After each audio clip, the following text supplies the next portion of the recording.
Good day, I'm Carrie Ann Smith, and this is your JIS news for Wednesday, August 20. Bus fares are to be increased for adults, students, and the elderly, effective this Sunday, August 24. Transport and Works Minister Dr. Omar Davies says the increase is necessary to maintain the service level of the Jamaica Urban Transit Company, JUTC.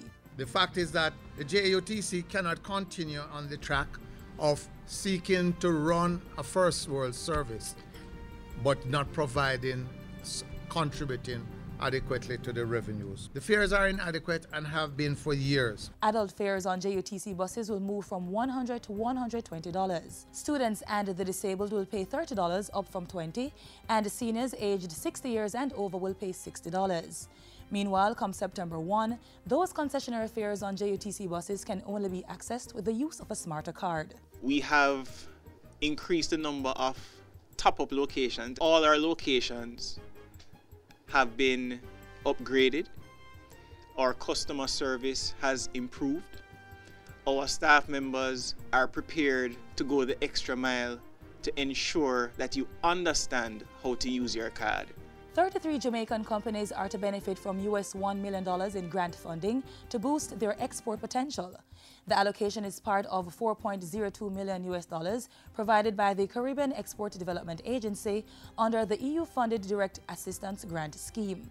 Industry Minister Anthony Hilton says the monetary support will provide financial assistance to micro, small and medium enterprises as well as business organizations with the potential to export their products and services. The funding provided to beneficiaries under the scheme is often utilized to modernize equipment, upgrade facilities to meet international food and quality standards, enhance products and packaging, implement alternative energy systems, market and promote products and services, train staff, and develop collateral materials. Government remains optimistic that the information and communications technology sector will help to grow the Jamaican economy. The Barnett Tech Park in Montego Bay is an indication of the sector's huge potential. The facility, which is on track for completion in November and is expected to create thousands of new jobs. Jamaica Promotions and the Development Bank of Jamaica facilitated the $8.5 million investment project for the building of a 50,000 square feet facility. We have a lot of talented young people with all the skills needed to make Jamaica the call center, the ICT capital of the world, certainly in per capita terms.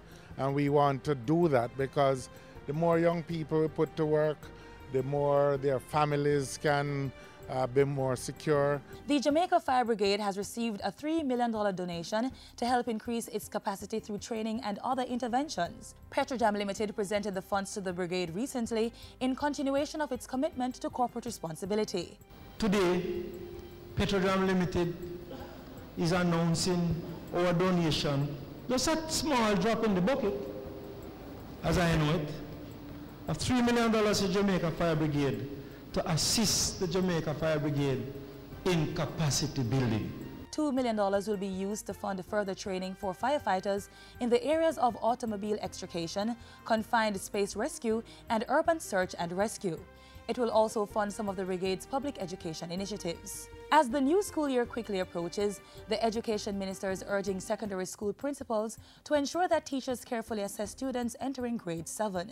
He says doing this assessment will give the teachers a better understanding of the areas that need greater focus during the school year. Please make sure that you know the strengths and weaknesses of each student, and please make sure that as far as possible you encourage your teachers to see to uplifting and remediation where this is clearly indicated. And finally, State Minister of Tourism and Entertainment Damian Crawford has renewed his call for the establishment of a dedicated trust from which Jamaicans can access money to fund their tertiary education. He was addressing a recent joint meeting of the Rotary Clubs of Trafalgar New Heights and Kingston East and Port Royal. The State Minister said the Tertiary Education Trust could be managed similar to the National Housing Trust, where persons make contributions and later apply for benefits. He said this would allow for a greater pool of funds, resulting in access to lower interest rates and longer terms of payment. When Michael Manley said housing trust, he said that housing was a necessity, still is, but education is now a necessity because there's no place for the uneducated in the future world. And that's it for JIS News today. I'm Carrie Ann Smith. Thanks for watching.